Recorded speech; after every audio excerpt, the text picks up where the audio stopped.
জুবিনৰ নিচিনা এজন ব্যক্তিৰ লগত ষড়যন্ত্ৰ কৰিবলগীয়া কি কথা আছিল মই নাজানো। নিজে সম্পূৰ্ণ দেখোন নিজকে উদঙাই দিছিল।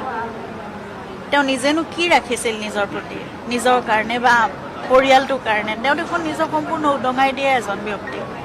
তাৰপিছত কিবা ষড়যন্ত্ৰ কৰিব লাগিব। তাৰপিছত তেওঁৰ ইমান সকলোকে মৰম কৰা মানুহ এজনক মৰম কৰি অকণমান আদৰেৰে তেওঁক সেইখিনি যিখিনি ভিডিঅ' এতিয়া ওলাই আছে, সেই মুহূৰ্তখিনিত অকণমান যত্ন ল'ব নোৱাৰিলে, অকণমান মৰম কৰিব নোৱাৰিলে নে? তেওঁ আঁতৰাই অনাটো একো ডাঙৰ কথা নাছিল পানীৰ পৰা। সেইখিনি কিয় নকৰিলে মোৰ মানে কথাটো বুজি নাপাওঁ মই সেইকাৰণে এইবোৰ কথা জানিব লাগে। মই সেইকাৰণেই বিচাৰিছোঁ যে ন্যায় হওক, বিচাৰ হওক। এই কথাবোৰ কিহৰ কাৰণে এনেকুৱা হ'ল? নিজক সম্পূৰ্ণ উদঙাই শেষ কৰি দিয়া মানুহজনক তেওঁৰ লগত আৰু কি বেলেগকৈ পাবলৈ বাকী আছে? নিজৰ কাৰণে দেখোন একোৱেই ৰখা নাছিলে মানুহজনক। তেওঁক তেনেকৈ মানে তেওঁক বুজালেই হ'ল বা তেওঁক কথাটো অকণমান বেলেগকৈ ডাইভাৰ্ট কৰি দিলেই হ'ল। আমি তেনেকুৱা দ পানীত সাঁতুৰিবলৈ বা তেওঁ ভাগৰি যোৱালৈকে সাঁতুৰিবলৈ আমি কেতিয়াও তেনেকৈ নিদিওঁ।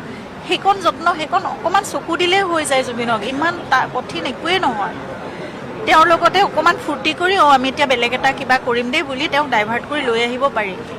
ইমানেই সহজ তেওঁক বুজাবলৈ বা তেওঁক কিবা এটা কৰাবলৈ। এটা শিশুক ফুচলাবলৈ একো দিগদাৰী নাইতো। গতিকে জুবিনো সেই শিশু মনৰ এজন ব্যক্তি। তেওঁক ফুচলাই বেলেগ এটা কাম কৰাবলৈ একো অসুবিধা নহয়। লাইফ জেকেট তেওঁ নিপিন্ধো বুলি যদি নিজেও ভাবিছে, তেনেকৈ যাবলৈ দিয়াটো এটা কথা হ'ল নেকি? সেইটো মানে মানুহে কেনেকৈ কৰিব পাৰে? আৰু তাতে মই শুনিছোঁ সেই ঠাইখনলৈ যিটো লেজাৰাছ আইলেণ্ড, এতিয়া মই নিজে ইণ্টাৰনেটত মই বহুত পঢ়ি চাইছোঁ যে লেজাৰাছ আইলেণ্ড আচলতে আগৰ ছিংগাপুৰৰ এখন কোৱাৰেণ্টাইন আৰু যিবোৰ মহামাৰী হৈছিল সেইসকল ৰোগীৰ কাৰণে সেইটো কোৱাৰেণ্টাইন স্পট আছিল আৰু তাত চিমেট্ৰি হিচাপে ইউজ কৰা হৈছিল। গতিকে তালৈ মই জনামতে কোনো তাৰ লোকেল লোকসকলে তাত কেতিয়াও এনজয় কৰিবলৈ নাযায়। তাত সেই ধৰণেই চায়। সেই ঠাইখন চিমেট্ৰি, সেইখন ঠাইখনক হণ্টেড জেগা বুলি কয়। তেনেকুৱা এখন ঠাই আৰু সেই সাগৰৰ পানীখিনিত কিবা এটা আছে। তাত আগতেও বহুত ঘটনা হৈছে আৰু তাত কি কাৰণে মানুহ এনেকৈ ডুবি যায়, হেৰাই যায়, মৃত্যু হয়, তাৰ কোনো কাৰণ নোলায়। সদায় ড্ৰাউনিং বুলি এটা ৰিপৰ্ট আহে। গতিকে তেনেকুৱা এখন মিষ্টেৰিয়াছ জেগালৈ জুবিনক কিয় নিব লগা হৈছিল? ফূৰ্তিৰ কাৰণে ছিংগাপুৰত আৰু বেলেগ জেগা। আৰু জুবিন ছিংগাপুৰলৈ আগতেও গৈছে। ইমান চাবলগীয়া, ফূৰ্তি কৰিবলগীয়া একো জেগা নাছিল। জুবিন হোটেলতেই থাকি যদি নিজে থকা হোটেলখনতেই যদি কিবা এটা তেওঁলোকে পাৰ্টি এৰেঞ্জ কৰিলে, গেট টুগেডাৰ এটা এৰেঞ্জ কৰিলেহেঁতেন, তাতেই জুবিন সুখী হ'লহেঁতেন। তেওঁ অনুষ্ঠানৰ কাৰণেহে গৈছিল। গতিকে ইমান ৰং তামচা ফূৰ্তিৰ কোনো কথা নাছিল। জুবিনে শুই ভাল পায়। দিনটো তেওঁ শুই থাকিবলৈ দিলে শুয়ে থাকিলেহেঁতেন। তেওঁক উঠাই লৈ যোৱাৰ কোনো কথাই নাছিল। গতিকে মোৰ বহুত প্ৰশ্ন আছে। মই এই গোটেই প্ৰশ্নবোৰ ন্যায় মই বিচাৰোঁ। মই এতিয়াও বিশ্বাসেই কৰিব পৰা নাই যে তেওঁৰ অনুপস্থিতি মোৰ জীৱনত।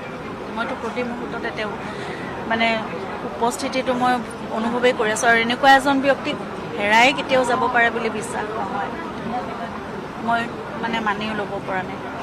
কিন্তু কিছুমান সময়ত যেতিয়া দেখা পাওঁ যে সকলোবোৰ তেওঁৰ কাৰণেই হৈ আছে আয়োজন, যেতিয়া নিজে অনুভৱ কৰিবলগীয়া হয় কঠিন সত্যটো, তেতিয়া কিন্তু সহ্য কৰিবলৈ বৰ অসুবিধা হয়।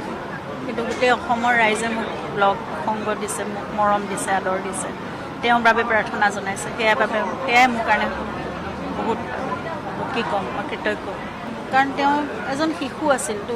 তেওঁ এজন যিমানেই বয়সটো আমি নাচাওঁ বা যি নহওক, তেওঁ এজন শিশুৱে আছিল। গতিকে মই পত্নীতকৈ বেছি তেওঁৰ বন্ধুও আছিলোঁ সময়ত, তেওঁৰ মাতৃও আছিলোঁ সময়ত। আৰু মোৰ ওচৰত তেওঁ তেনেকুৱাই আছিল, এজন শিশুৱে আছিল মোৰ সন্মুখত। শুনিছিল তেওঁক আচলতে কথাবোৰ এইটো কৰা বুলি ক'লে তেওঁ কেতিয়াও নকৰিছিল। তেওঁক মৰমেৰে বুজাব লাগিব, তেওঁক কেনেকৈ ডাইভাৰ্ট কৰি লৈ যাব লাগিব, কেনেকৈ আঁতৰাব লাগিব, কোনটো কৰিব লাগিব, এই বস্তুবোৰ তেওঁক আচলতে অকণমান টেক্টফুলি কৰিব লাগে। যেনেকৈ সৰু ল'ৰা এটাক যেনেকৈ কৰিব লাগে তেনেকুৱা ধৰণেৰে আছিল আচলতে কথাবোৰ। কিছু ক্ষেত্ৰত মই সেই বস্তুবোৰ বুজি পাইছিলোঁ কাৰণে মই কৰাব পাৰিছিলোঁ চাগে।